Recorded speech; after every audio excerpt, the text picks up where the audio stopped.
Democrats are in panic mode, and so Democrats in panic mode are doing the only thing left. The only thing that they have left to do, which is cheat. Cheat. They want to cheat. In their panic, knowing that there's probably going to be dozens more retirements in Washington, D.C. from the Democratic Party, there's probably going to be more rats fleeing the ships. Why do rats leave ships? Well, the rats know the ship is sinking. The rats are very close to the sides and walls and floors of the ship, and it is aware that the ship is going down. Democrats are aware. Democrat, rat is in the name, Democrat, they are aware that the ship is going down.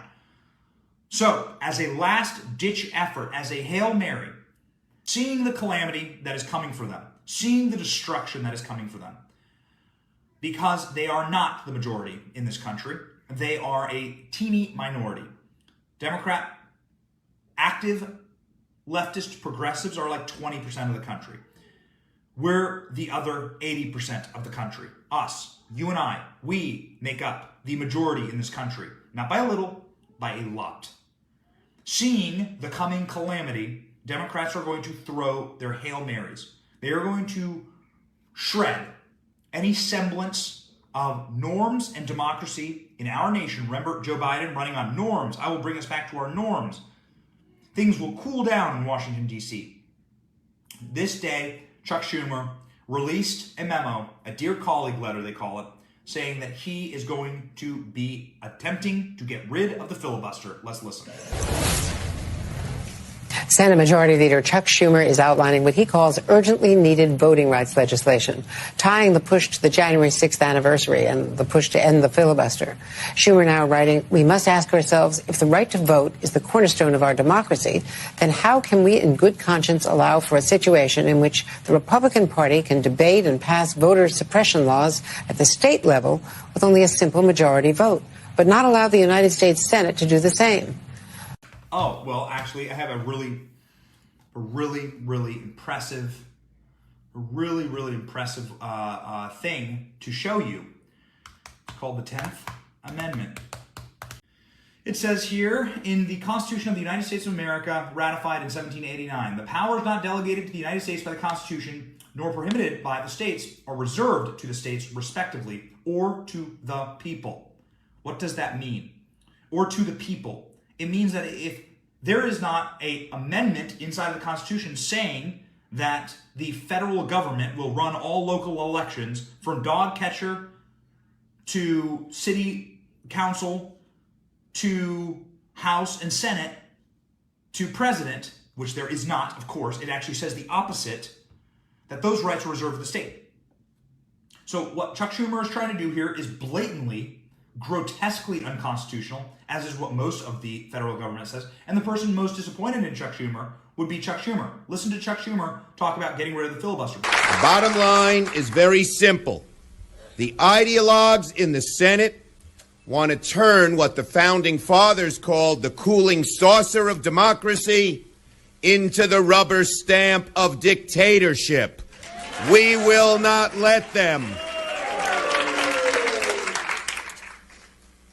They want, because they can't get their way on every judge, to change the rules in midstream, to wash away 200 years of history. They want to make this country into a banana republic, where if you don't get your way, you change the rules. Are we going to let them? No! It'll be a doomsday for democracy if we do. Doomsday for democracy. It was... It really, like, the just blatant and grotesque hypocrisy of these people, the shame they must live with.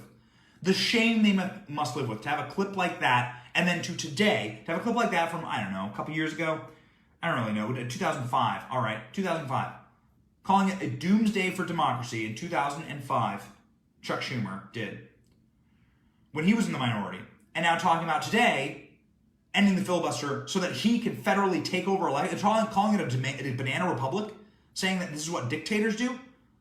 What dictators do is change the rules so they can permanently win when they're losing. Change the rules when they're losing It's the fourth quarter. You're down 15 points. You have one more possession.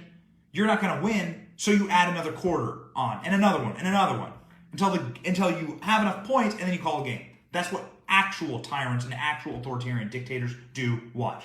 Rules changes are on the table. We're discussing them actively with the senators. And as I said in the Dear Colleague that I issued a while ago, we are going to vote on voting rights shortly, including considering rules changes.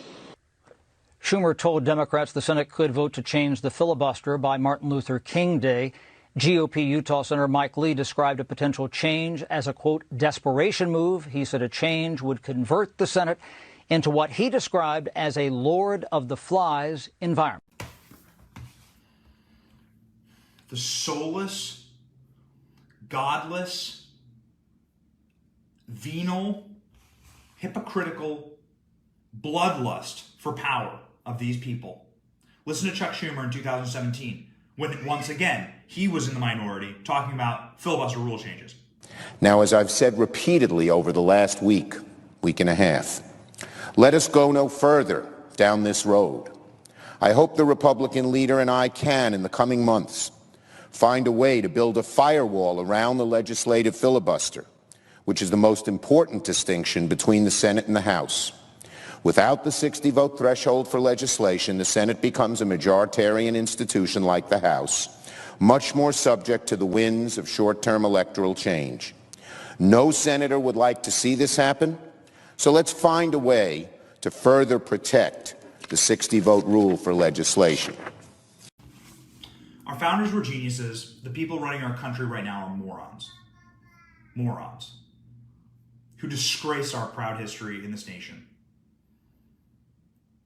Our founders understood that in order to get a near perfect union, and there isn't such a thing, but in order to get a near perfect union, having a body that is deliberative and that is not majoritarian, just as Chuck Schumer said there, that needs overwhelming support in order to pass a piece of legislation. It is very difficult to get legislation passed in this country, and exists for a reason. The government as it stands right now is exactly the government that Thomas Jefferson warned us about, and this is exactly the kind of man that our founders feared with their lives would be in power in our nation. Your supporters believe in order to protect democracy in this country, you've got to protect voters' rights. Yes. As we near the end of year one, nothing's been done. It's been blocked by the filibuster. Are you prepared to support fundamental changes in the Senate rules to get this done? Yes. What does that mean? That means whatever it takes. Change the Senate rules to accommodate major piece of legislation without requiring 60 votes. So you support a carve-out of the filibuster for voting rights? The only thing standing between getting voting rights legislation passed and not getting passed is the filibuster. I support making an exception on voting rights for the filibuster. It is such a defiling of his career in the Senate. And Joe Biden certainly had no career of report, but at the very least, he loved the Senate a lot, and he really liked the systems of the Senate a lot, right? He was Mr. Senator, Mr. Joe Biden. He was in the Senate for like 40 freaking years. To sit there and to say, oh, I'm going to support a one-time carve-out. Well, then what's going to happen? When Republicans get a crushing majority, they're going to support one-time carve-outs for everything that they want. And then presumably Democrats will hypothetically never be elected again because people are so disgusted by what Joe Biden's done. And then Republicans will just do one-time carve-outs for the end of time for everything that we want. Breaking up D.C., universal gun ownership, ending of virtually every entitlement program, multiple walls on our northern and southern borders. I'm totally for the northern border wall. And it's time to start banging the drum and getting loud about this issue. This is a desperation play. It is the most dangerous thing I've seen in a very long time to our country, and it must be stopped. The only reason they're so scared is because we are the majority, and they know it. And we are going to act. And we are going to stop this. And we are going to save America. Thank you for watching. We are 100% independent news. Are you sick of being lied to? We certainly are. That's why we started this channel. But we can't do it without you. We can't keep going without your help. All we ask is that you click like and subscribe and share this video. It's free and it keeps us going. It keeps us growing. It keeps us getting the truth out there to break the rotted corporate media infrastructure that wants to lie to you every single day, wants to corrupt your narratives, your truth, your story, and your very society. So support us by clicking like, clicking subscribe, and thank you, Patriots.